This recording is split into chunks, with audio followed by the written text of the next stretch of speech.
पालखी सोहळ्यात वारकरी भाविकांना आवश्यक सुविधा देण्यासोबतच स्वच्छतेला प्राधान्य द्यावे. विभागीय आयुक्त शीतल तेली उगले.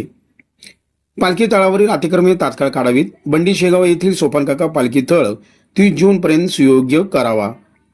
विभागीय आयुक्त शीतल तेली उगले यांनी केली पालखी मार्ग व तळांची पाहणी. आषाढी शुद्ध एकादशी सोहळा 25 जुलै 2025 रोजी होणार असून या सोहळ्यासाठी श्री ज्ञानेश्वर महाराज, संत तुकाराम महाराज पालखी सोहळ्याबरोबर तसेच अन्य संतांच्या पालखी सोहळ्यासोबत मोठ्या प्रमाणात वारकरी भाविक येतात. या कालावधीत वारकरी भाविकांना पालखी मार्ग, पालखी तळ, विसावा आणि रिंगण सोहळ्याच्या ठिकाणी पाणी, आरोग्य, सुरक्षा, स्वच्छतेच्या पुरेशा सुविधा उपलब्ध करून देण्याबरोबरच स्वच्छतेला सर्वोच्च प्राधान्य द्यावे अशा सूचना विभागीय आयुक्त शीतल तेली उगले यांनी दिल्या.